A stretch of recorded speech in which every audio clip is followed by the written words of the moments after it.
Hello and welcome to the Gailblade News. A new video encoding technology that promises to cut data use by at least half has been announced after 3 years of talks involving some of the tech industry's largest players. The standard should make it possible for people with slow connections to stream footage in high quality than before without pauses for buffering. It could also pave the way for on-demand services to offer 8K content, but one expert warned it would probably take years to catch on. The codec, which is called both H266 and Versatile Video Coding (VVC), was announced by Germany's Fraunhofer Heinrich Hertz Institute. It said Apple, Microsoft, Qualcomm, Ericsson, Intel and Huawei were among those that had worked on its development. It hopes that in time smartphones and other cameras will be able to automatically record and play back footage in the format. However, new chips will need to be developed before they can do so. In the interim, recordings will need to be re-encoded to take advantage of the extra compression made possible. Playback will probably require a fast processor because today's hardware was not designed with the codec in mind. H266 is designed to require half the bit rate, the amount of data transmitted per second, as today's standard H265. The H265 codec itself half the bit rate required of its predecessor H264, which is still widely in use. H265 requires about 10 gigabytes of data to transmit a 90-minute ultra-high-definition video, explains a press release. With this new technology, only 5 gigabytes are required to achieve the same quality.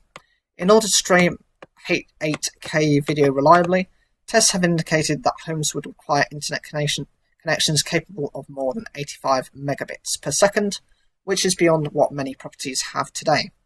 However, that has the potential to drop to a more manageable 40 to 50 megabytes per second if H266 takes off. Another benefit of the tech is that users should be able to save double the amount of footage on the same amount of storage, assuming they do not take advantage of the codec to capture it in higher quality. Many people's homes are not big enough to house a television that is large enough to appreciate the 4 times boost in the number of pixels that 8K offers over 4K.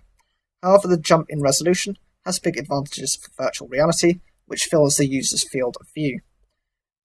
In addition, it offers a more efficient way to stream higher resolution 360-degree footage to next generation headsets, where the extra detail can make a big difference as users are only ever seeing a section of the recorded image at a time. But just because the standard exists, it does not mean it will be universally embraced.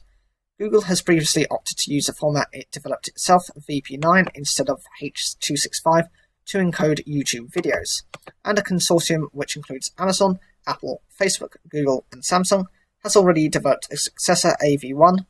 Video game streaming platform Twitch has already said it intends to switch 100% to the format by 2024. The codec story is always the same. Everyone always wants to get better quality video in a more efficient state, but the challenge is getting people to adopt it, commented Ben Wood from the CCS Insight consultancy. To be successful, a codec has to get broad adoption from all the key players, and deciding to back one can be somewhat of a religious decision. So I'm really like this from my perspective, being able, even like living in London, sometimes it's so bad, the connection.